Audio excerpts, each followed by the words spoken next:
This Week in Startups is brought to you by Weebly.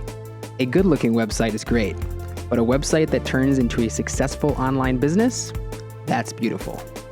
Go to Weebly.com/twist to learn more and get 15% off your first purchase. Weebly, more than just a beautiful website. And the Black Tux, high-quality rental suits and tuxedos ordered online and delivered to your doorstep. To get $20 off your purchase, visit theblacktux.com/twist. Hey everybody, welcome to another episode of This Week in Startups. I'm your host, Jason Calacanis. This is the podcast that we've been doing for 9 years, twice a week, 800 or so episodes. And we interview founders, we interview investors, we look at new technology, and we do a news roundtable every week.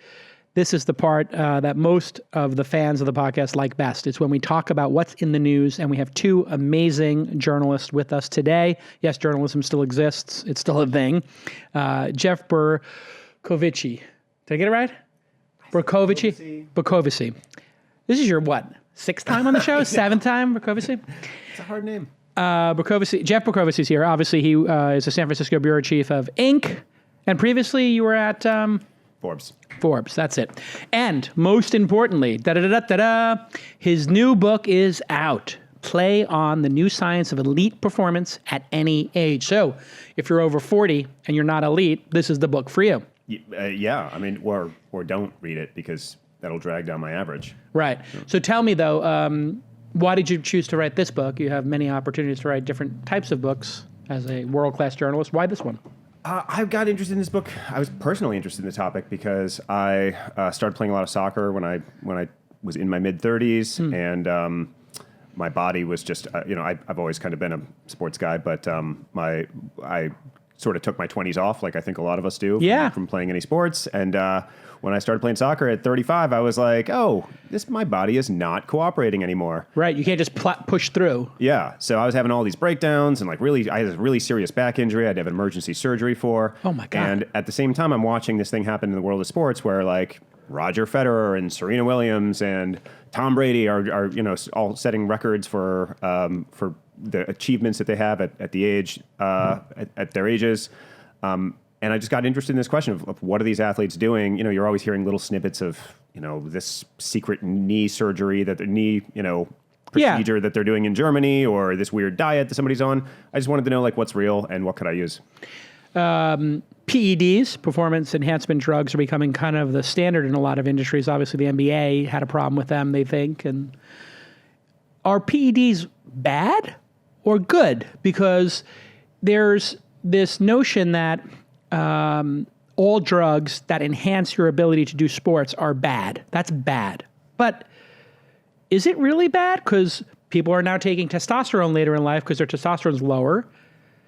Did your position on PEDs, testosterone, all these kind of human growth hormone, did you have a position going into the book, and did it change? My position going into the book is that I was interested in knowing things that I would be interested in being able to use in my life, if not now, in the future when the technology reaches the point that it's widely available. So I'm personally not super interested in doping, but my position did change around certain things. Like I talked to this guy, his name's Tom Inkledon, and he was on the NFL's player safety or health commission or something. Yeah, they did a great job. and he was he wrote the league commissioner a letter. This is back in like 2003 or 2005, saying I've run these tests, and these all these players seem to have like abnormally low levels of HGH. Their brains aren't producing HGH like they should be, and so I think that they should be supplementing with HGH. And the league basically put it in a drawer and completely forgot about it. And then like 10 years later, when there's suddenly a high level of attention around concussions and CTE, research comes out saying chronic concussions can cause low production of HGH. So now it seems like there actually is a scientific basis for allowing them to, for allowing players to supplement with human growth hormone. There are cases like that. I see a lot of people are doing this platelet spinning, the thing you were referenced in Germany, which I think Kobe was one of the first athletes to do it. Tim Duncan did it. A lot of them seem to be doing it regularly. And then I think Joe Rogan has been on the record that he went to Mexico to do it. Dan Bilzerian, a lot of these like crazy 40-year-old guys. Is that real, that technology, the platelet spinning or whatever they're doing, and then they reinsert your white blood cells, I believe it is, into your knees? Yeah, that's a great example of something that's gone from really exotic when Kobe was doing it. He did this like branded version of it called Regenokine that's slightly different from regular PRP. But PRP, platelet-rich plasma therapy. Plasma therapy. Yeah. So when Kobe did it, whenever this was 2011 or something, it was totally exotic, and he had to go to Germany because it hadn't been cleared for therapeutic use here. And now, if you go and get your meniscus repaired, which I did at Zuckerberg. Oh, you did? Well, when I was like 30 years old, somebody landed playing basketball on my knee and it hyperextended and ripped my meniscus just a little. Oh, so that was like 2 years ago when you were 30. No, yeah, my 30s exactly. Okay. No, that was 17 years ago. Well, now it's a standard adjunct to so many different sports surgeries, and yeah, even if you're like your grandma would. So it's like giving you like pain medication after or whatever. It's just like a standard checkbox. Yeah, they think it accelerates recovery a little bit more. Fascinating. Also with us, AlexKantrowitz, who is the senior technology reporter at BuzzFeed. Before that, Alex, where were you at? I was at Advertising Age and started my career in the advertising industry. Ah, yes. So I had bought ads for a couple of years and then sold advertising technology for another year, maybe not so well. But, I have been in that industry, so not shooting blanks completely when it comes to that stuff, although sometimes it's still pretty complicated.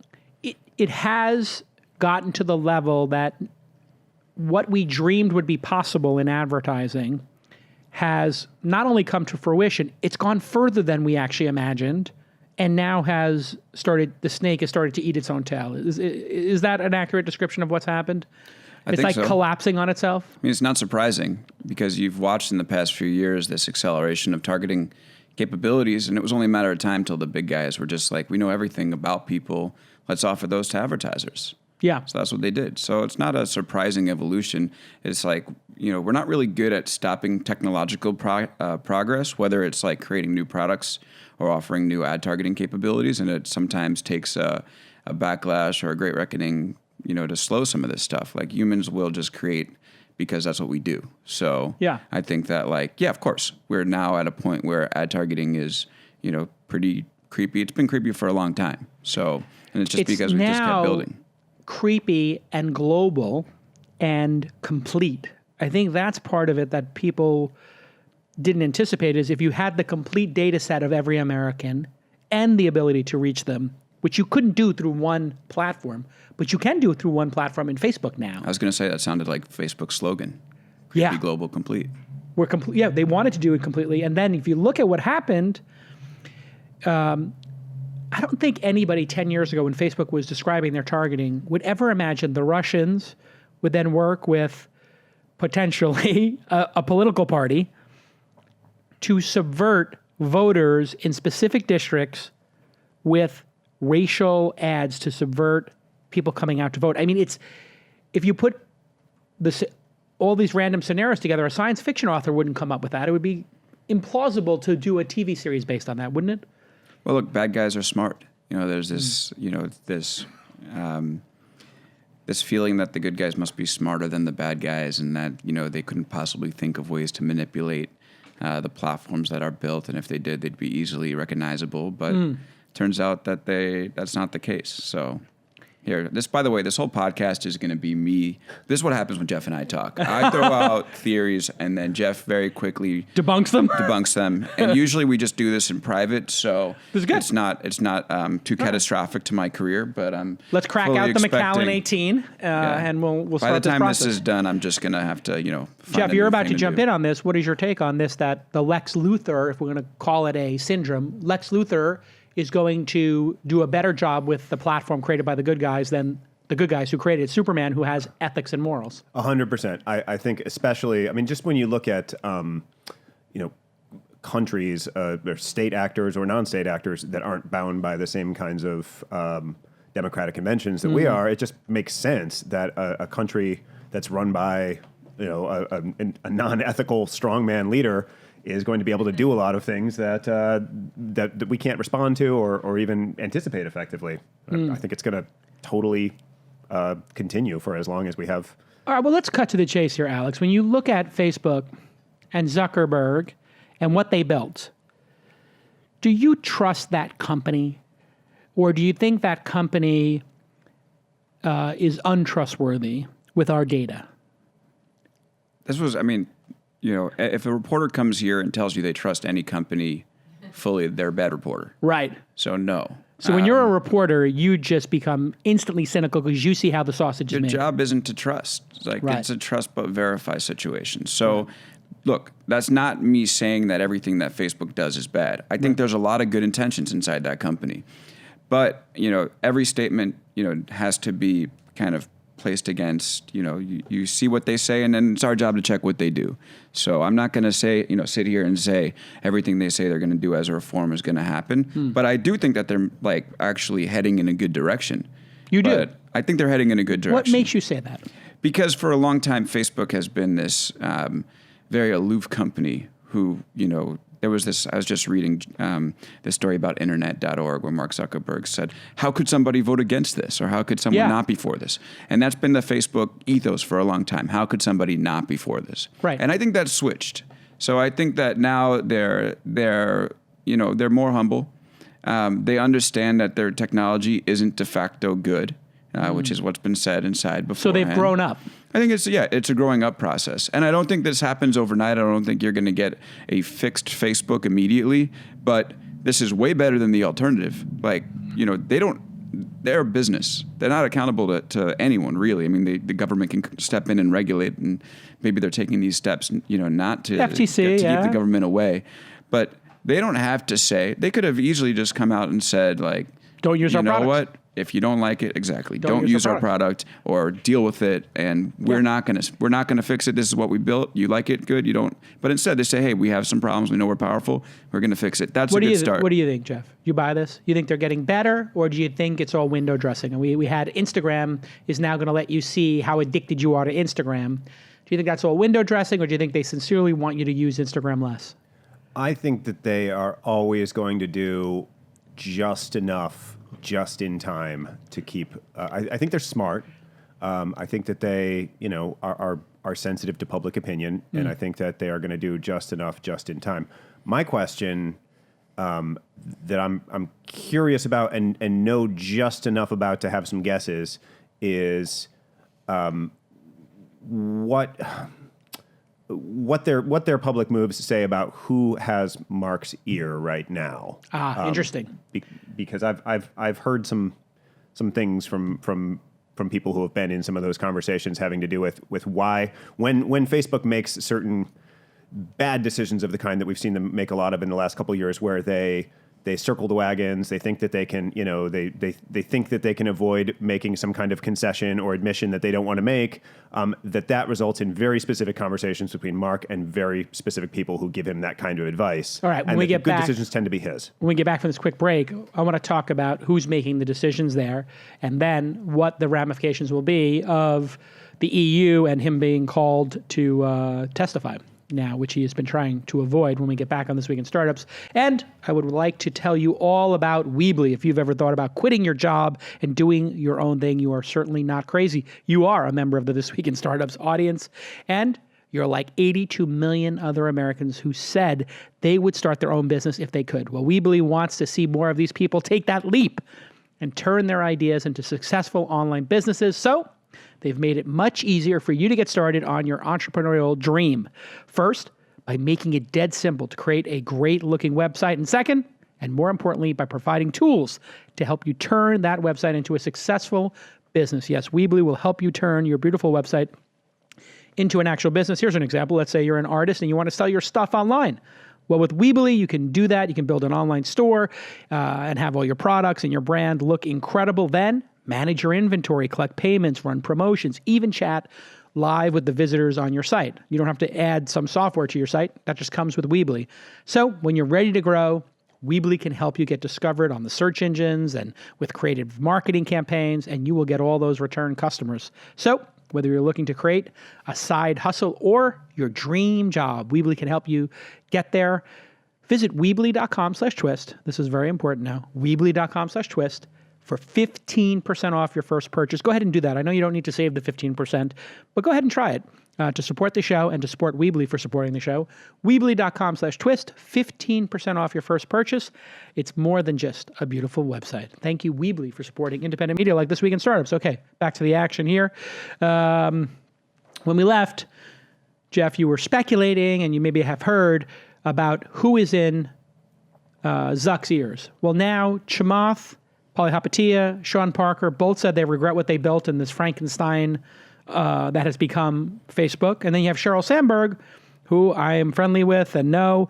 She seems like a very good person who's very principled. When Zuck is deciding to make a bad decision, is he going to Sheryl to vet that? Or is he going to somebody else in the organization who lets him make that bad decision? Because it seems to me that if he went to Sheryl with some of these bad decisions, she would stop this. So what is your speculation on that?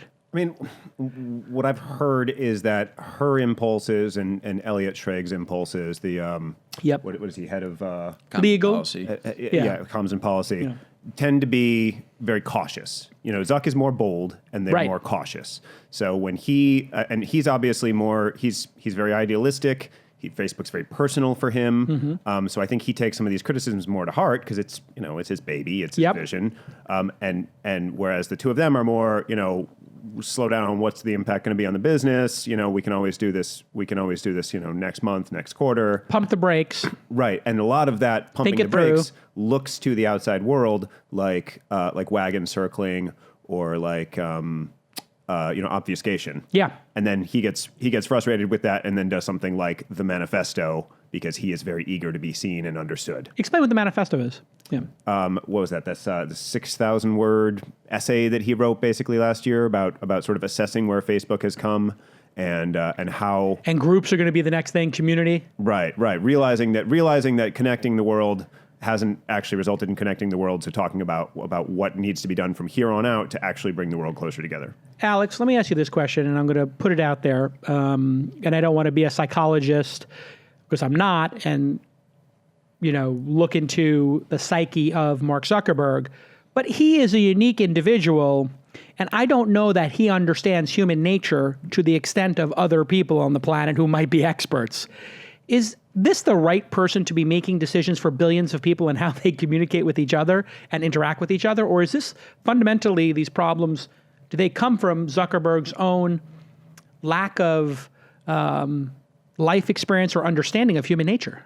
I don't think that's the issue. I don't think he has a lack of life experience or understanding of human nature. I think he's actually much better at that than a lot of people imagine. And, one way to look at this is throughout the past 2-3 months since Cambridge Analytica started and even before, there's been, hundreds of people, if not thousands on Twitter pointing at probably more than that, tens of thousands of people. In fairness, half of them were robots from Russia. Half of them were robots, so let's talk to Jack Dorsey about that. But pointing out Facebook's problems, and they say, how could Facebook do this? How could Facebook do that? Now, the company's not above criticism, but very few solutions are coming out. Yeah. So I think that Facebook has approached this in like a pretty, their hand has been forced, like Jeff mentioned, but they've approached this in a pretty well thought out manner. I think they're trying to get it right. And it's very interesting what Jeff said about, Zuckerberg being bold. When you have a founder in there, you're able to make moves and decisions that maybe somebody who comes in and inherits the company can't. Right. So actually what they've done in the past few months has been pretty bold. And so for instance, let's take the example of, it's not exactly a fix of the Russia issues, but the move to meaningful interactions where the company is going to lose time on site in order to improve the mental experience that people have on the platform. And they'll do this, correct me if I'm wrong, by removing fake news or just, viral news and put more friends and family. They just want, it doesn't matter what the content is, they just want to encourage back and forth interaction. But let me just make this point. If you're the founder, you can do that more easily than if you're somebody that inherited this site from Mark Zuckerberg and said, I'm going to kill 50 million hours a day of usage. It's much more difficult when you're not in. So I think the dude has good intentions. I think that he's making some good moves and not overreacting. And he has more leverage to do it. Now, I'm not going to give him straight A's on the way that he's handled every crisis. Right. But I'm not standing on the table calling for Zuckerberg to resign. Yeah, it's interesting. I have a hot take on it. Let's hear it. It's my hot take. Definitely. I got a hot take. I think that what made them successful was being actually an amoral product approach. And let me explain what that means. I'm going to not say Zuckerberg is amoral. I'm going to say the product design is amoral. And the product design is not looking at what the ramifications are outside of engagement and usage. So when they launched the groups product famously, you could add anybody to a group. So if I wanted to create a group right now called Alcoholics Anonymous, I could add the three of us to it, and it would post it to your walls and say the three of us are in Alcoholics Anonymous. You would not have a chance to verify or before I put you in there. All the other group companies, and I looked at them because I'm an angel investor, I see a lot of ideas, they always had that as the friction point. So when they did this, you probably remember the story of a gay man's choir. They just added a bunch of people to it, and they outed a bunch of gay men in college. And it was in all the major publications, Wall Street Journal, et cetera. It's long since been forgotten, but it's an example of if we remove friction, things go faster, therefore we grow. And other founders are just not willing to do that. So they're at a disadvantage, right? And now they have to change the entire organization's product ethos to be, let's test this first. Let's slow down, to your point, Jeff, before about pumping the brakes and slowing down a bit and acting like adults. They're going to have to think about what they do because there's so much riding on it, like our democracy or their ability to do commerce in the world because the EU might sanction them. What do you think about my hot take? I'm curious. Rate my hot take. I wrote something recently, and in the course of reporting it, I came across a quote where Zuck said that that the most important product Facebook ever built was their growth team. You know, they were Chamath Palihapitiya's team. Chamath's team, and they were the first company to. I mean, they sort of invented this idea that growth would be a separate silo within your organization that has tentacles into everything, and so that to me was really said a lot about what their priorities had been, you know, to date. I mean, that's something I don't think that he would want to be reminded of today. Right. And it underscores how hard it is to change the DNA when the first question that has always been asked up until like basically 18 months ago was, how will this help us grow? And now that's not the question anymore. Yeah. How will this help society? How will this help the well-being of our customers? The fundamental question here is society better off with a network that connects everyone, right? That's what it comes down to. Because all this growth stuff is predicated on the belief that society is better off with a network online that connects everybody. So that's the main question. So yeah, that's big. And Facebook, obviously, their belief is yes, for more reasons than one. You know, I think they believe fundamentally that it is good, and it also makes them some money. It gives them something to do during the day that makes them feel fulfilled. And I think the jury's out for a lot of people. And I think, honestly, to answer that question, we're only, 10, 15 years into the Facebook, experiment thing here on this world. Yeah. So it's going to be, I mean, I could give you like my, speculation or hot take on it right now. Go ahead. What do you think? Maybe. It might be good. That's a hot take. That's a hot take. It You might split be good. right down the middle. I can't say right now, but I think if we revisit this, on this podcast 20 years down the road. Yep, which we will. We should put a book pin in this it now, like just put it in the calendar. Well, I actually think... Then you'll have a much better understanding of it. And it's pretty clear that a network without rules will devolve because it's just too hackable, right? So it's almost like having everybody connected, if everybody behaves themselves, is great. But if everybody gets the phone book and makes prank phone calls and harasses people, it's not good that you published all the phone numbers, right? So it's almost like, does the network have to be built to avoid these kind of problems? And they didn't build it to avoid those kind of problems. The fact that they were taking Russian ads and allowing people to put racist ads that were really gross, and disgusting, they review all those ads. So the question I have is, were they telling the ad group to review these ads that were really abhorrent that anybody could just look at and then tell them to let them go through anyway? Like, how did those ads get through? And I think it is back to the friction question. Like, just let anybody buy any ads, let most ads sell through, only stop ads if you try to put an Amazon affiliate link in your ad, it will not get through. But if you try to do one that suppresses the African-American vote by telling them Hillary Clinton hates black people, it will get through. How is that possible? Well, that's just because the Amazon affiliate ad is something that's easy to scan for in an automated way. They don't. Do they review every ad manually by a human? Yeah, they're reviewed. Yeah, because they will look at the image itself to make sure it doesn't have text on it, unless that's done by a robot as well. Some AI. There's so many ads on that platform. Yeah, the political ads are going to be reviewed by humans now. They are going to be. Yeah, I mean. Yep. And they're going to publish them. So you're going to be able to see them in one location. Like, I don't know what the URL is going to be, but it'll be like facebook.com, like disgusting political ads / GOP / Democrat / independents. Yeah. But again, this is going back to the question of like, it's funny. I said, should we have a network that connects everyone? The truth is the way that the internet works, like this was a given, like this was going to happen. And so now it's like, it reminds me when I used to cover ad tech, like there was all this fraud and viewability issues, and the data had 75% of people were female and 75% of people were male, and like 10% were dogs, and like you never. Yeah. How does this add up? It was a disaster, and again, it was the early days of this stuff. So like if this advertising given, the network that connects everything is a given, and the big question is, speed bumps were going to happen one way or the other, and how in the chicken. Yes, exactly. The dust gets in the chicken. How do they react?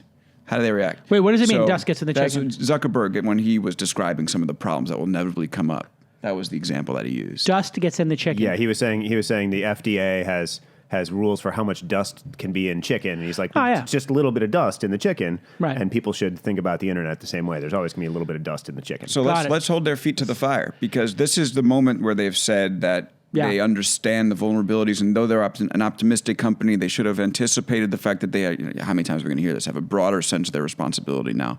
So let's see right now whether that's true or not. Yeah.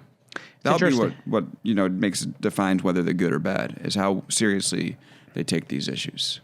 Yeah. How seriously do you think they're going to take them? I think they got away with it. I'll be honest. This situation for sure. Yeah, I mean, I think they're going to get away scot-free, and it's not going to change their behavior. I think what they're going to do is put up a lot of like, look, you can go into Instagram and see how many hours you spent. So if you're spending too much time, we tell you exactly how much time you're spending, and we tell you this is the normal range for everybody else. So it's up to you. Like, that'd be like telling people like, there's a warning on the side of the cigarettes, so you did it anyway. It's like, well, you also like strategically made them really, nicotine rich and put these other chemicals in there. So I think they're going to get away with it. It sounds like you believe fundamentally that having something like this is bad for society. I think it's fine for society. I think Zuckerberg's the problem, I'll be honest. I actually disagree with you. I think that he does not understand the ramifications of his behavior, and he got caught in the arcade game of building a startup. And I've seen it before with other founders, which is you get in front of the video game, and I don't know if you saw the SNL skit where they kind of made him into like an Asperger's-y kind of like, ha-ha, make eye contact, now laugh, ha-ha. And I think the reason people make those kind of jokes about him is because I do think he has that like kind of maniacal focus. And his maniacal focus has always been, who's going to disintermediate me? Snapchat, I copy everything. I kill you. I buy you or I kill you. And I'm going to just play the video game of startups, and I'm going to grow faster than everybody, revenue, and I'm going to catch Google, and I will not be disintermediated like, Microsoft was. And if you play the video game that way, where you block everything else out, you might miss that, democracy gets compromised or people's privacy gets compromised. I'll believe it when you can open up Facebook or Instagram and it says for $5 a month, you can be a member and opt out of all tracking and all advertising. If they really were serious about it, if they did that, just said, we make $50 a year off you in advertising. If you just give us the $50, we'll not track you. That would be the only way I would ever trust them. What are the chances that happens, Jeff? Well, Alex has more insight into this than I do, but I mean, one problem is that $50 a year doesn't cover it. They'd have to be, more than twice as expensive for them to not lose money on those people. I do wonder what the philosophical block to that is. Why it seems to be philosophically so hard for them. It makes no sense because he also said he hates advertising from the beginning. Alex, you wrote about this. Mm-hmm. They're going to do it. They're going to do it. You can bet. I mean, this is still speculation from my part, but you can bet they'll do it. So I think it's going to be around $10.99 a month. Like Netflix. It's going to be Netflix. It'll be that. I mean, look at all these online services. They're priced that way. Yeah, they made $84 a user, By the according way- to your story on BuzzFeed. People can go take a look at in the U.S. and Canada, up from $62 in 2016. So if they keep growing 35% year over year, they'll be at over $100, $113 according to your story. Yeah, sure, why not? And they want a price high.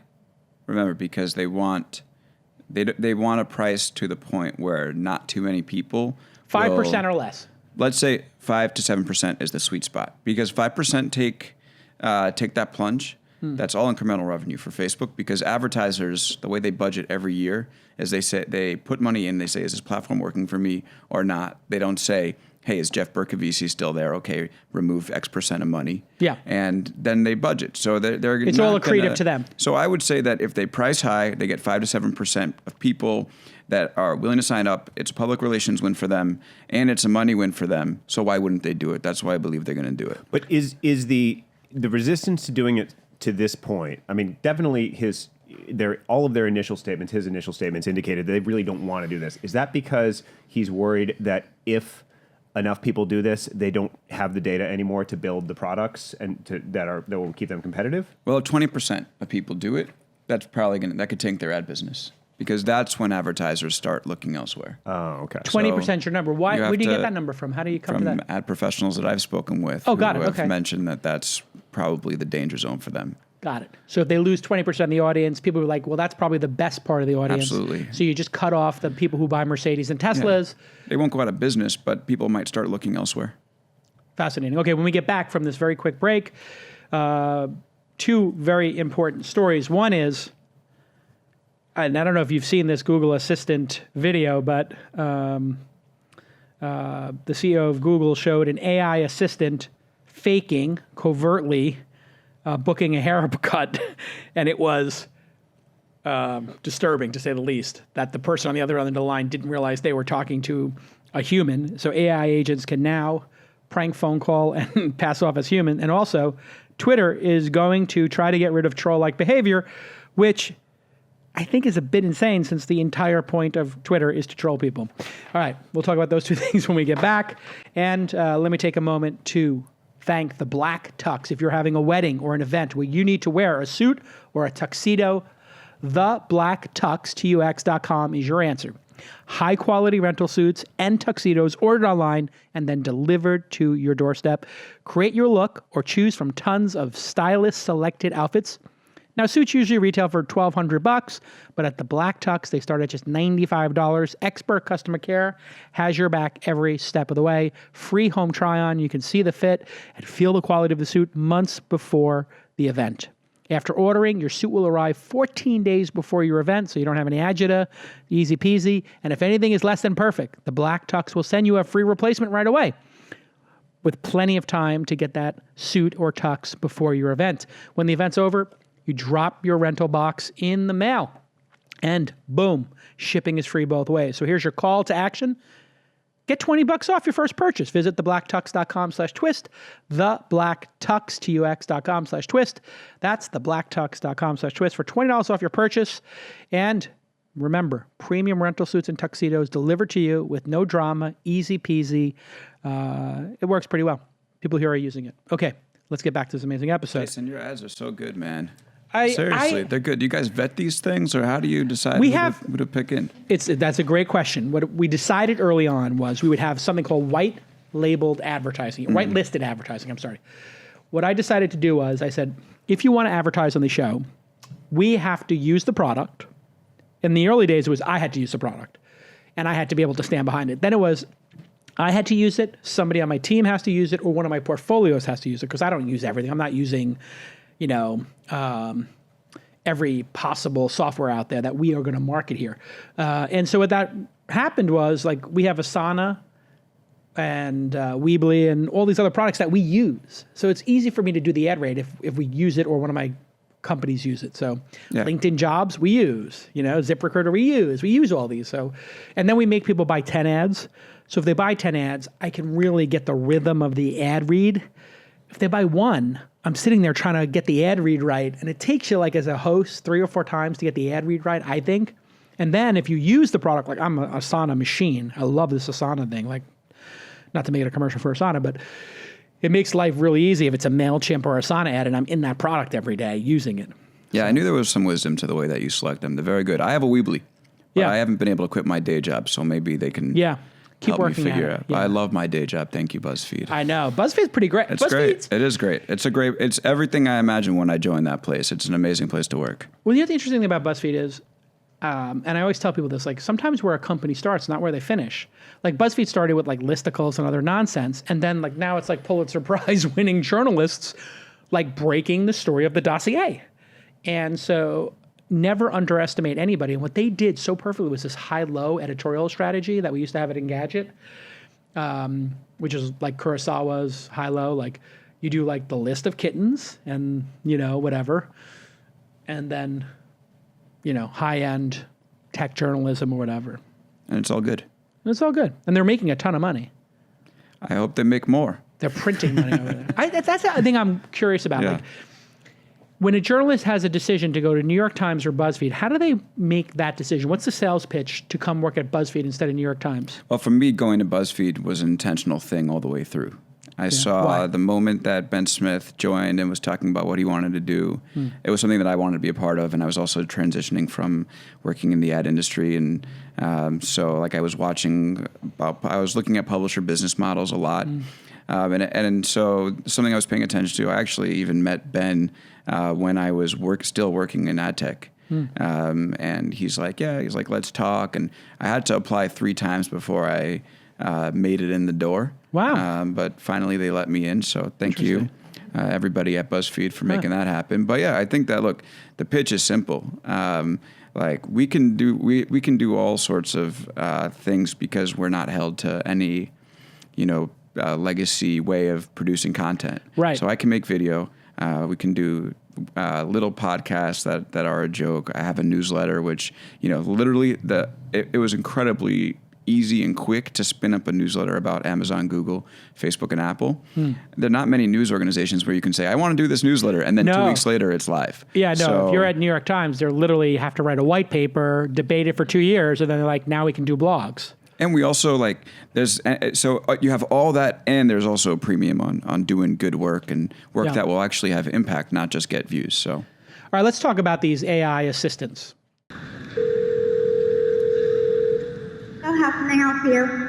Hi, I'm calling to book a women's haircut for a client. I'm looking for something on May 3rd. Sure, give me 1 second.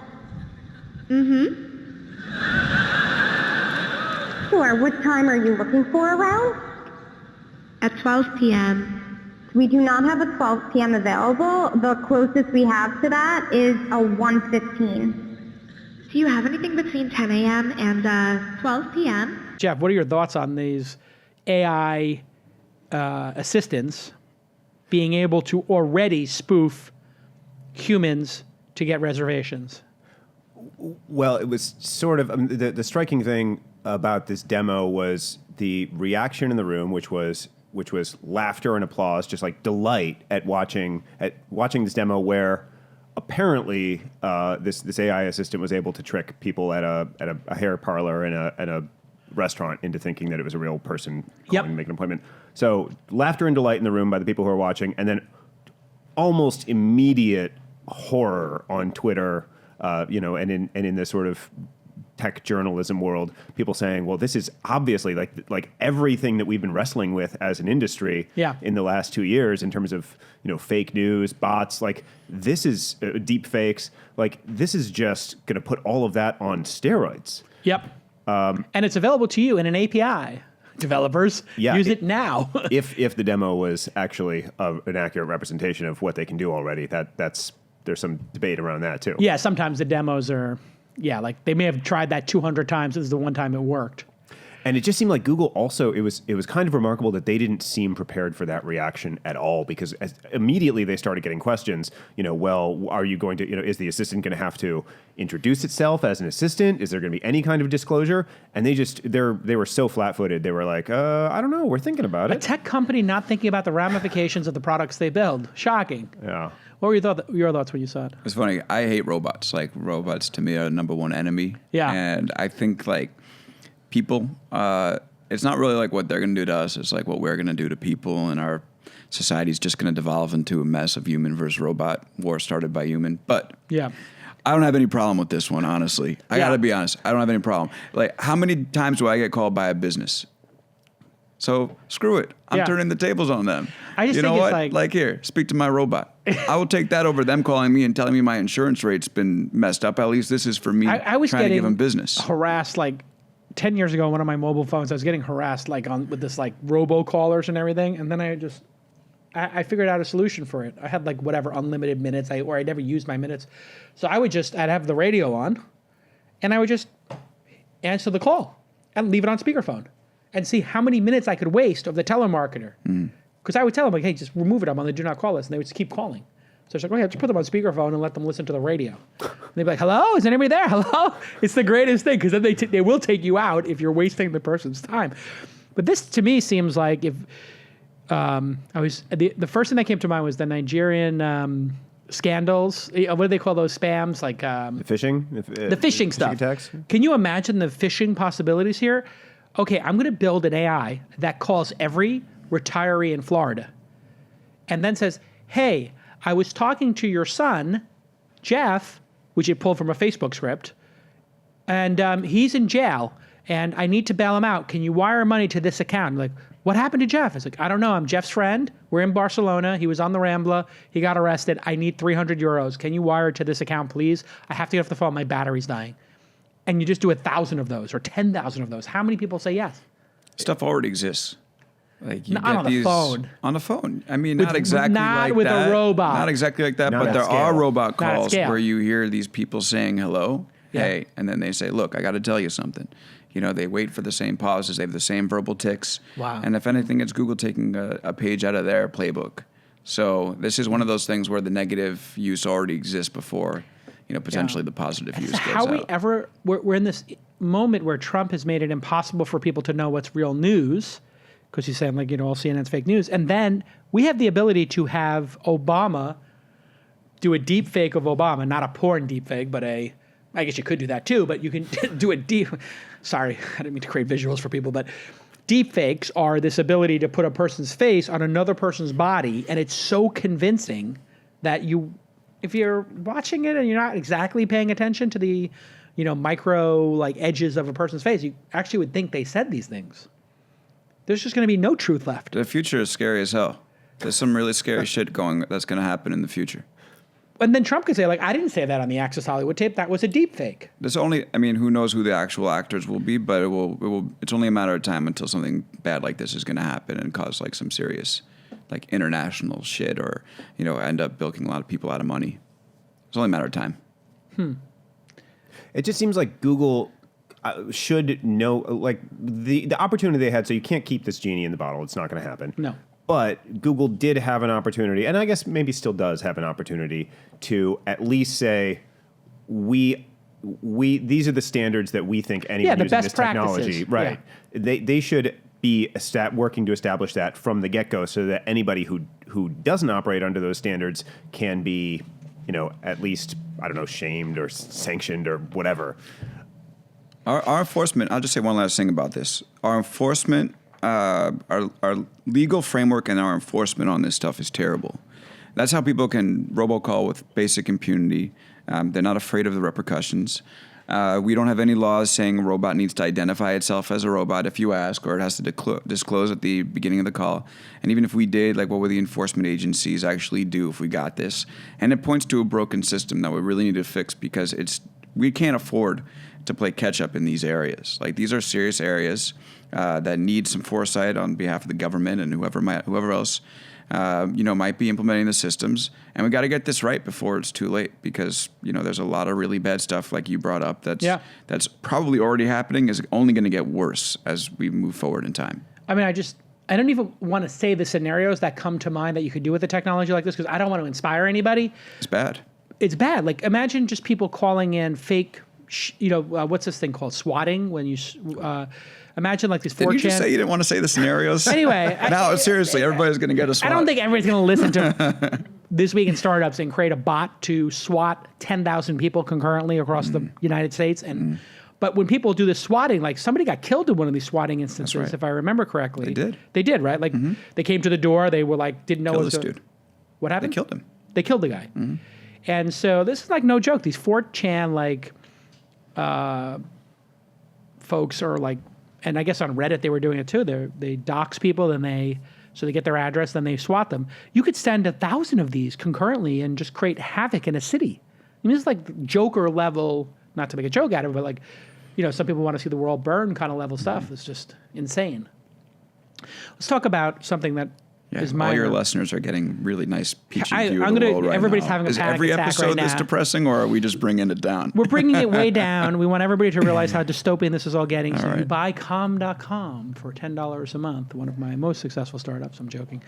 Jeff, you mentioned this Amazon story. You pointed it out to me about astroturfing and all the fake product reviews. How fake are product reviews on Amazon, do you think, on average?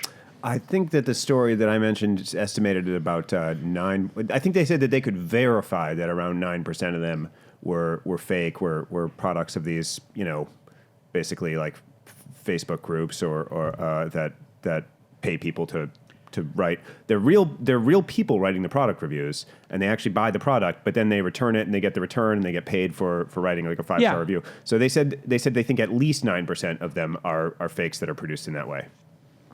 Okay, so the way the scam works is I pay somebody to buy my headphones. They write a review. They then return the headphones back to Amazon, or they return them to the... Or they can keep them and sell them. Oh, keep them and sell them. Yeah. So buy my $25 headphones, write the review, and you sell them, and you get whatever you get for selling them. That's actually super sinister. It reminds me of the book business. I got covertly contacted and by one of these book companies, and they're like, we'll buy 10,000 copies of your book the week it comes out. I didn't do it. And they're like, and these 3 of your friends, who are people who I will not say right now, did it and are now New York Times bestsellers. The people buy the books, then we ship all the books to you. They pay those people, to go do it in cities. And then you get 11,000 copies of your book show up in a warehouse somewhere, and you paid retail for them. So if it was I think it's 11,000 or 12,000 books to chart on New York Times now. $30 a book, $350,000, $400,000. You get all your books back. Then you resell your books for your speaking gigs, And they disguise it. it as they disguise the bulk sale. This is the important part of that scam. Yeah. They disguise the bulk sale as they break it up into little packets so Yes. that it looks to the New York Times, their like data collection system, like it's organic buying. Yeah. There was a company, maybe the same one who contacted you, called Result Source Inc. That there was a big expose of them in the Journal a few years ago that they were doing this, but all they did is they changed their name and they took down their website and they're still doing the exact same thing.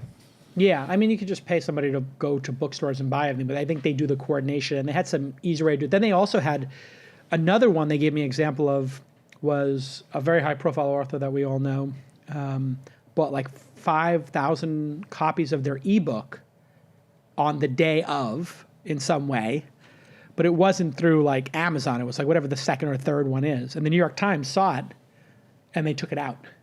So the New York Times now is getting hip to this. It was an interesting pitch. I was like, yeah, not for me, but I understand why somebody with speaking gigs would do it. Like, oh, if I get a speaking gig for $50,000, if I get 6 of those because I'm a best-selling author, then it pays for this, and it makes me a credible expert. People will put it in their book proposals now. They'll say, I'm going to do a bestseller campaign. They call it. I'm going to put $30,000 into a bestseller campaign to make sure that this book hits the list, and then that spins up the whole publicity thing. I did not do this.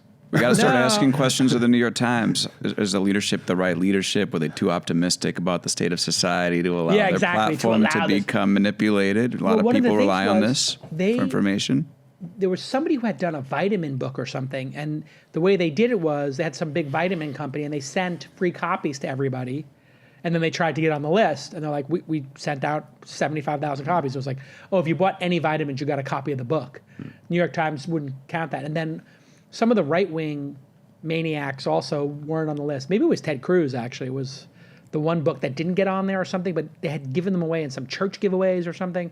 So there's all these other like ways to bundle the book that the New York Times is like, yeah, we're a ranking, but we're also an editorialized ranking. So they have some editorializing. Look, even newspapers, they give newspapers away and then add that to the circulation number. So that's right. It just goes all the way down. It goes all the way down. All right, the world is completely fake. Everything is burning. Has anybody seen any good news in tech? Let's talk about this issue though. You're good. Those guys, the mugshots.com guys got. Oh yeah. What is this? I don't know. Rung up for extortion. They put your mug. I mean, this is. I'm just going to speak loosely because I don't know all the details of the case. This week in Black Mirror spec episodes. They, from what I understand, so please do your own research. There's this website that puts people's mugshots up on the internet, their name, they make it searchable, and then you pay them if you want to get it taken down. So they just got rung up on extortion charges. And this thing's been going on forever. Wow. Yeah. So mugshot.com owners arrested on extortion target. Oh, wow. This is incredible. Jeff, I mean, man, that's some good news. They made profits from news. mugs. Here it is. Look They at made these guys. profits. Hey, they put their mugshots up. They made profits from mugshots, but isn't it ironic that the owners of mugshots.com end up on their own site? On Wednesday, blah, blah, blah, blah, blah, 3 of the 4 alleged owners of mugshots were arrested and charged with extortion, money laundering, and identity theft, according to the Washington Post. The infamous website harvests people's mugshots and charged them exorbitant fees to have the photos removed. This is incredible. You know, this reminds me of the revenge porn thing. Like, a lot of these people are going to jail now, and the person who did the hack of all the celebrities, the fappening. Oh yeah, the fappening. Fappening. That guy is going to jail. I mean, it's actually kind of good that our legal system is getting around this. I mean, the extortion they're doing is crazy because I have daughters, and I was like, oh my God, like this needs to be handled quick. Like they get a girl to give them like a topless shot. Then they say, we're going to give this shot of you topless to your parents and your friends and your coworkers unless you give us a shot of you with more clothes off or doing some sex act with your friend. And they basically extort them over and over and over again and make them into essentially slaves on the internet. It's terrible. That was a Black Mirror. It was a Black Mirror episode on you're that. right. It was. I think that was based on reality. That's the thing about Black Mirror is like... It's too close to home. Yeah, it's like near fiction, right? Near dystopian fiction. I love that show. I can't watch all of them. I still have some that I have left to watch because I need to take like What's your many favorite? month breaks. Oh, Entire History of You, where you can see the playback of your that's life. a crazy one. And they rewind and they see that, well, I won't give it away for people. Yeah. But like, imagine you could re-examine every moment of your life and then try to, really see the subtext that you might have missed beforehand. Yeah. Drive a person nuts. Yeah, talk about like second guessing yourself because our minds are designed to resolve these issues and the cognitive dissonance from them in a backward looking way. And one of the reasons why people suffer from depression is they're unhappy about their past. They have an unresolved issue in their past, which is why people go to therapy. Yeah. This basically opens up every moment to allow you to second guess it. It's even crazy. the ones you forgot. Yeah. What's your favorite? I like the Star Trek, that Star Trek inspired one. Yeah, making cloned versions of people and then torturing them in the Yeah. thing. It's funny how many of the episodes have revolve around something like that, like the idea of digital copies of your personality and some kind of cyberspace. Memory and reality, like they're all like interesting things. I mean, the obvious one to pick is the one where they're swiping to give you the clout score one, where they're giving ratings to each other. Yeah. I forgot the name of that one, but that one is the one most people like best. The one I like best, just because I'm kind of a noir guy, is the black and white one with the dog robot. And I the didn't see that dog one. There's one with dog robots that looks like the dogs from Boston Dynamics. You know the Boston Dynamics, like calf or dog, and the one that Jeff Bezos was walking with the dog. Yep. That dog, imagine that exact kind of dog on a program to just kill humans and chase them relentlessly. So it's like got a zombie-esque, except the dogs run. They don't just crawl like zombies. That's kind of my favorite one. The shows are good because, I mean, think about it. Like, we're going to have people eventually moving into trying to plug this computer stuff into your brain. Like, everybody acknowledges that that's where this is going. So might as well start thinking about the issues that are going to, come up as a result of it. And we're already living in that world where everybody's rating and each other and starting to make decisions based off of their, personality score. People have their Uber ratings and Tinder profiles now. That's a thing. Put your Uber rating in your Tinder profile. People the do person it. knows you have good manners. Yeah. I like it. You're I like a that, 4.8 actually. and higher. That's going to be it's like your GPA. You have your Uber rating and your Tinder. I think profile. I'm a 4.7. I actually have the apps are deleted right now. So I got a couple of bad Uber ratings because in the early day, I'll tell you how you make a mistake. Asking to sit in the front seat is a real problem for some people because they have to move their bag. I get car sick. So I'd always ask to sit in the front, and I got a couple of bad ratings, I think, because of that. And then also, I have a specific route I want to go when I'm in LA. Asking them to take a specific route is a quick way to get you, not their route, get a lower rating. Those are good Slamming tips. doors. Slamming doors. They don't like the door slam either. Oh, is that a key one? That's a key, yeah. I You gotta- never you slammed gotta the... Shut it just enough for us. Just enough. Because if you didn't close it enough, you'd also get a lower rating if it was halfway open. So now we're screwed. We're all being held hostage by Uber drivers. Well, this is interesting because now in China, my understanding is that they're creating a system, almost like a Claudio, of rating system of benefits to society, like walking. If you hit a certain walking, you get a certain benefit. Have you guys heard about this one You have too? the social credit thing. The social credit thing. And you can't ride the trains if you fall too low. If you're like jaywalking, you'll get like points deducted. How do they know if I jaywalk? Oh, facial recognition. Oh my God, it's so dystopian. Is there anything not dystopian to having a tech now? It's all so dystopian. I'm trying to think about stuff I like. You know, I think that the other good news, when you were talking about revenge porn, I thought about this. I really think in the last like 3 or 4 years, there's been a complete sea change in the norms around privacy, especially having to do with, like basically people's homemade porn, their sex tapes, things like that. Yeah, you could actually have your entire publishing empire fall because you stole somebody's sex tape. Well, so I think that if Gawker still existed today and they got that Hulk Hogan tape today, Yeah. I think that the norms have changed so much they wouldn't even think about publishing it because they would just know our readers would hate that. They would see us as the bad guys. The thing is that happened just at the moment right around the time of the fappening, Yep.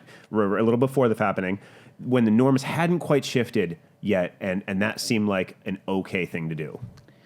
Yeah, I think when Gawker jumped the shark was very specifically, I don't know if you remember there was somebody who was like the CFO of Condé Nast or something, and they like outed this guy who was married with kids to a woman, and then was having some tryst with a gay prostitute, allegedly, and that prostitute was sending the information to Gawker to get them to publish, and they published it, and then Nick Denton himself, who was a big fan of outing people, he considers it hypocritical if you're in the closet, he actually had them take that story down. I was like, what are you guys doing? This makes no sense.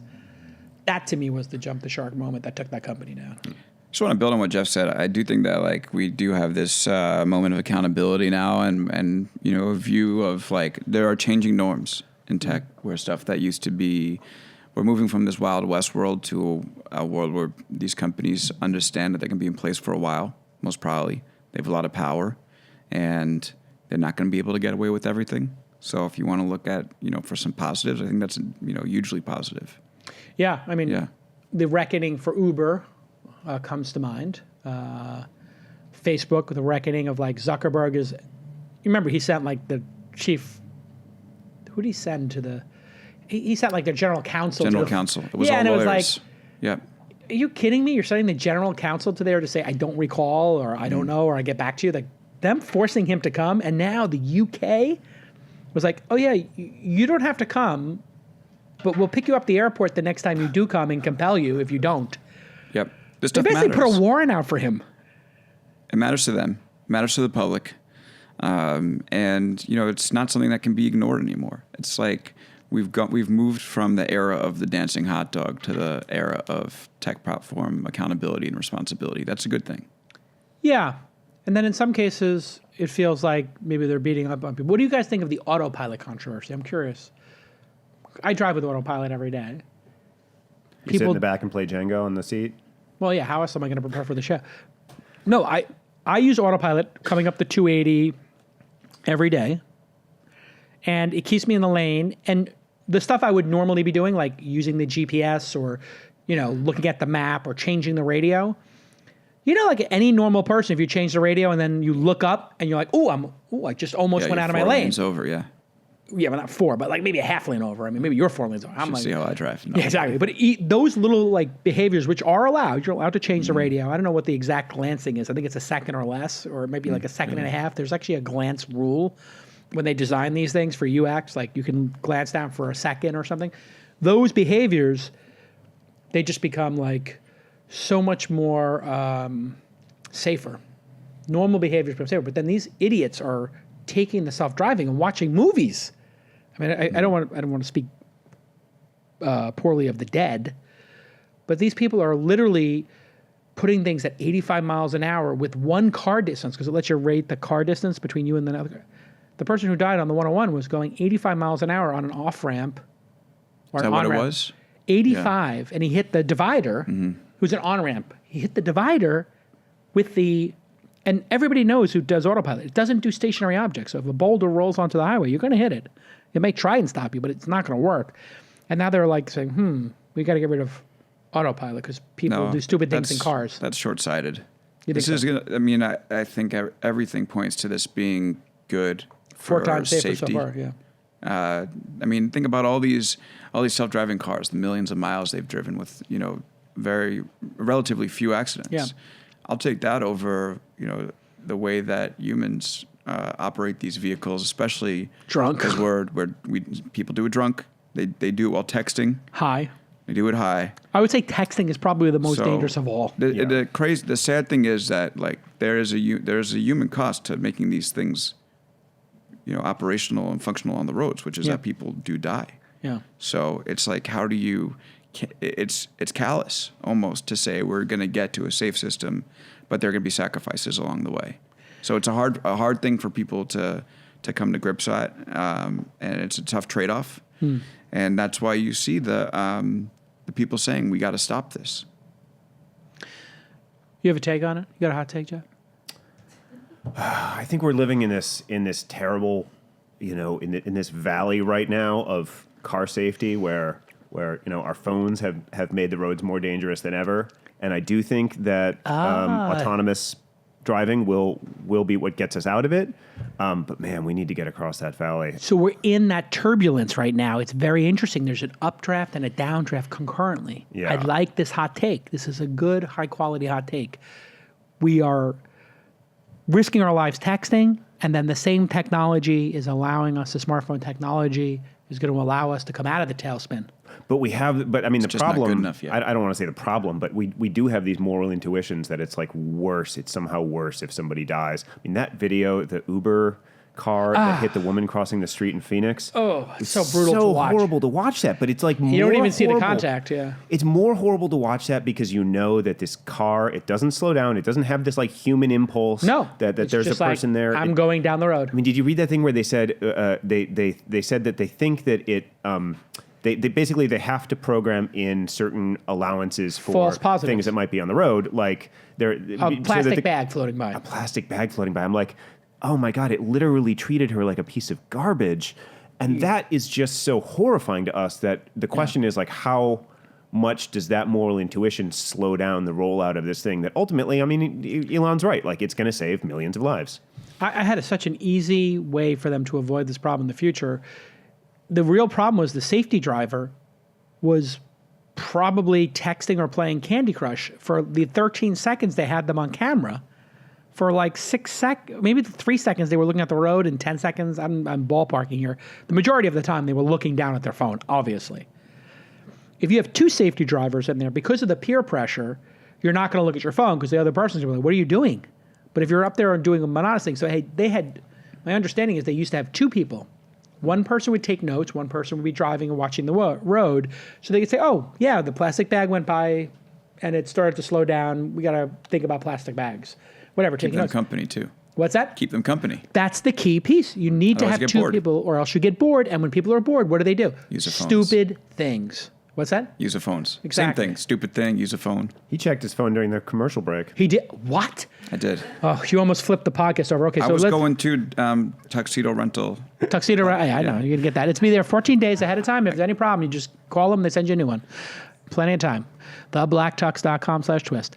Okay, Forever Labs, a Y Combinator startup that freezes and banks stem cells for future medical and longevity treatments. We're going to end on this one. Is raising $2 million, or has raised $2 million. They will freeze and bank your stem cells for $2,500 plus a monthly upkeep or $7,000 up front. A few hundred people have already signed up. Amongst them, plenty of Silicon Valley narcissists who would be immortals. I added the narcissist part. I talked with the CEO this week, so there's that. What do you think? You talked to the CEO? I did. I talked to him. They say that they are not a live forever. I mean, they're forever is in the name of the company, but Yes. he said that they are not in it pursuing immortality. It's not part of the company mission to make people live forever. It's just that they're trying to increase health span rather than lifespan, which is Liars. A laudable goal. I think that a lot of the people who right now are paying that $7,000 up front are the same people who Have blood boys. have blood boys, basically. Yeah, What's that? What's a health span? your health How span. long that's- you're healthy versus how long you live? Exactly. So it's the idea that instead of spending the last 30 years of your life kind of decrepit and suffering from medical problems that limit your life, we should all be like animals where you live 98% of your life with no medical problems and then you drop dead. Like animals, Sounds nice. 98% of your life, you live at the top of your peak physical performance, and then you're eaten by a shark or another predator. That's essentially what happens in nature, is you live until you're eaten by a predator. Maybe those robotic dogs will be the solution to our problems. If we would not be complaining about longevity if we would just simply allow ourselves to be eaten by predators. This is where humanity went wrong. We wouldn't have this issue with Facebook. We wouldn't have self-driving issues. We'd all just be eaten by predators by the age of 30 or 40. Population control. That's why my new startup, Predators Inc., is going to release new predators into the ecosystem. This will be like a Thanos kind of. Well, there is that other longevity startup that's doing the that they kill you. Did you read about this one? What? Wait Wait a second. This is a very novel approach to longevity. Is murder. a Y Combinator startup. So this. Now we know why people hate Silicon Valley. They're a cryogenic. They're a I cryogenic see. startup, and they will cryogenically. Their idea is that in the future it'll be possible to reconstruct your personality from a brain scan, right? But to have your brain preserved in the perfect state it needs to be for them to be able to do this hypothetically, however many years in the future, they need to actually have you do it at the moment of death. So what they're doing is their business plan basically was to kill you. Like when they So instead terminally ill of patients, you getting delivered to the hospital and your brain dying, right? they will just kill you and save you the trip. Correct. So when you're ready, you'll be euthanized and your brain will be preserved. So what is the optimal age for this? 35? 40? Oh gosh, I think we're all too old for the optimal age of all of these things. Our stem cells, unfortunately, according to the CEO of Forever Labs, they started going, in your mid-20s. So we have no stem cells left? No, so basically mid-20s it starts declining like this, and then around age 65 it goes like that. Oh, 65 is a drop-off. So Yeah, if you're in so- your 50s, you have a window. 40s or 50s, you could probably get some out. Right. So the earlier you do it, the better. The more you have, the better they work for various therapies. But then around 65, that's the cutoff where you really are going to have trouble after that. I'm wondering what is the generation that gets to live to like 125 years? Because that's like an abnormally long lifespan. When you say generation, that implies that all the members of the generation will have I'm talking about access rich to that. people, obviously. Come on, Jeff. Entitled rich people I'm talking about. But which generation of entitled rich people will get to do this? Will it be Gen Xers, millennials, or Gen Z? Vote on our poll. What do you say? I just am nervous about a future where people live to 125 because Why? we're already having issues with planet overpopulation. Mm-hmm. We have 7 billion people on this planet. It was like a fraction of that 100 years ago. Yeah. So if you continue to increase exponentially, we already have a resource issue. We're already warming the planet in a way that we shouldn't be. And then where does this lead us to? And 175 years old. I don't like thinking about like what happens when we have even greater or half the resources and double the people. It just doesn't seem like a good situation for this planet. What is the Logan's Run number for you of age? At what age should we send people up to the crystal blender in the sky? Man, Spoiler alert. I wish I knew the answer to that one. I think. Have you seen Logan's Run? I haven't seen it yet. Have you seen Logan's Run? Oh yeah. Okay, this is your homework assignment for the weekend. Logan's Run, amazing. Logan's Run predicted Tinder. Yeah. Logan, it's a 1970s sci-fi, and it's not McDowell. Anyway, it deals with this exact issue. I'll leave it at that. It is Michael York, correct. Michael York is amazing in it. Anyway, it is, it's quite dystopian. Jeff, what's your Logan's Run? Well, Joe, you concerned about this longevity issue? And which generation do you think of rich people, which is, I think the we're not going to make it. 120 with a long health span. No, I think that's still there's a few problems they have to figure out to get that one. There is Logan's Run. Look at those outfits, man. This is what I have to watch. You have to watch it. After you watch this, I want you to watch Silent Running. Okay. Silent. Have you seen Silent Running? No. Bruce Dern? Oh my God. Silent Running predates Star Wars and has an R2-D2 character in it that is exactly like, there's Logan's Run. Look at it. It's like basically Vegas today. Logan's Run is Vegas today. It is like Gattaca. Look at that. I mean, it's predicting everything. Can we just watch Logan's Run for the rest of the episode? Can we just, let's just Mystery Science Theater watch Logan's Run. I gotta be honest, I'm not entirely sold watching You don't it like right the now. Greco-Roman robes? The robes are This nice. is Tinder. This is Tinder. Yeah. See? He just swiped her. He's just picking wow. who his mate will be. So you don't. I think it's going to be our kid. I think it'll be our kids. I think it's Generation Z, people born after the millennium. So I'd say people born 2010 to 2020, like in that window, are going to live to 125. It's going to be boring. Well, here's the other issue. Putting aside the impact of, would you guys want to live to 120? Right now, no. I kind of think 90 is like where I'd be like, all right, peace. Yeah, I would be peace out. Seen it But all. I will say when I'm 80 or 90, I will be a coward. And I'll be like, how much money is left in my account? Sign me up. I'm in. Take it all. Jeff, you wrote the book about, somewhat related to longevity of bodies. Yeah, what about you? If you had, Health like span. $10 million in the bank and they were like, hey, you get 10 more years, would you give it to him? I'm all about more health span. I think that's great. I'm very enthusiastic about that. There's a piece of research in here that I mentioned that these longevity researchers think there's some kind of theoretical limit around age 120 because when they look at different populations around the world, healthier populations, basically you have more people living to be 120, but essentially nobody lives past that. That to me sounds pretty good. I think you get into some real ethical and political and societal problems when the immortality becomes an actual possibility. I don't want to see that. Yeah. So give me what is the downside if people live to 250 years old based on their wealth, but everybody else had to die at 100? Yeah. What would be the political fallout from that? I mean, the movie Elysium, basically. Did you see that? Yeah. I think when you look at, I personally happen to think that that a lot of the problems that we have in America right now tie in one way or another to the growing wealth gap, the inequality gap. I think it just it severs different parts of society from feeling like they have a stake in each other's welfare. Right. And I think that when you have people who are not just living that much longer, but with so much better access to healthcare, so much better access to everything is becoming like air travel now, where people who can pay more have a totally different experience. Sure. To see that dynamic get amplified by people living to 200 or 300, to me that's a real dystopian. Think about the advantage someone like Bezos would have living an extra lifetime. He's already worth $100 billion, and he's 60 years old or something. He's late 50s, 60, I don't know. Find out how old Jeff Bezos is. I'm curious. Then he has all that money to compound for another 100 years. Yeah. And he's at the top of his game. He's seen and learned how to build the largest corporation in the world. And then he gets another 100 years to make it not the largest corporation in the world. It's the largest corporation in the history of... 54. He's 54? That's it?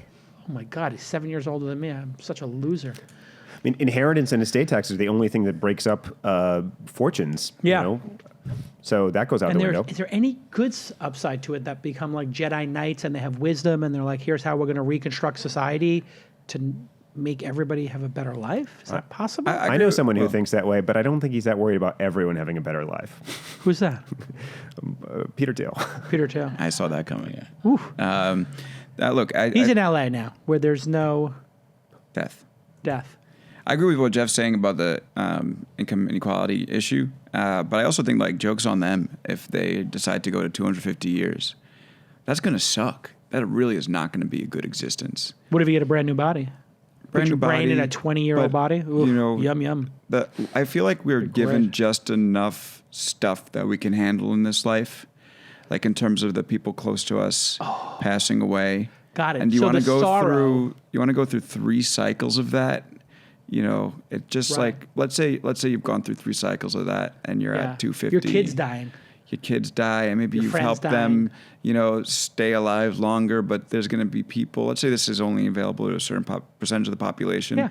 They see everybody die around them, and they're sort of hated by the population for being the living so elders. long while everybody else goes, and they just deal with these multiple cycles of friends. They see their friends get sick and die. Like we're almost programmed to handle like one wave of that in our life. Our brains. Our Yeah, psyches. exactly. And then, okay, we can sort of recover, but it becomes okay, an inevitability once the next round and the next wave and the next wave. That sucks. So This is joke's on interesting. them. It would be very interesting to see what psychological maladies would form after 250 years of thinking.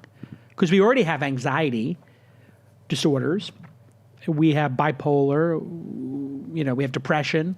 Like, what if there's some insane version of depression and anxiety that manifests after 200 years? That's like this nihilistic Thanos-like insanity. You just become like the mad king or queen because your brain has now had to deal with generation after generation of death. And you just look at death as like, a completely different way, or life, or the value of life.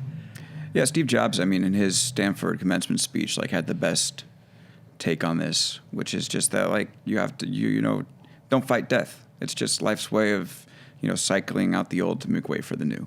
And so all these people who have Steve Jobs as a hero and want to live forever, go back and watch that speech and maybe make up your mind in a different way. Exactly. And If We Were Vampires by Jason Isbell. You can listen to that song. Great song. We'll take people out to the If We Were Vampires song, Jacob, if you can find that on... No, you can just pull it up on YouTube. Put up If We Were Vampires. I want to go out to If We Were Vampires. No, I can't play audio. Can't play audio, okay. All this technology, can't play audio. All right.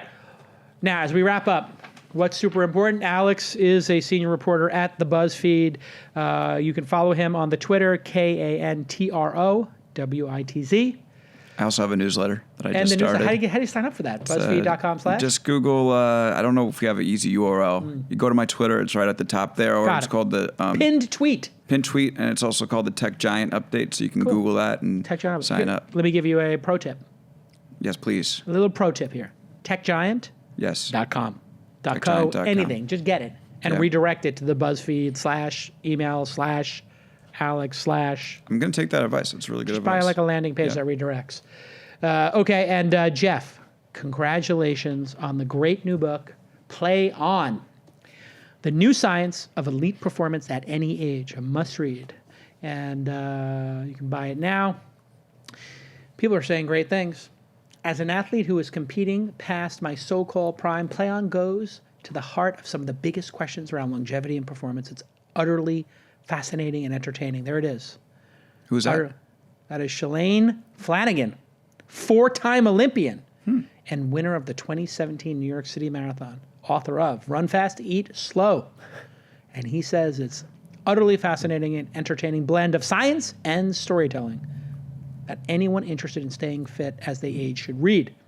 And if you're like me, underline it obsessively. What a jacket quote.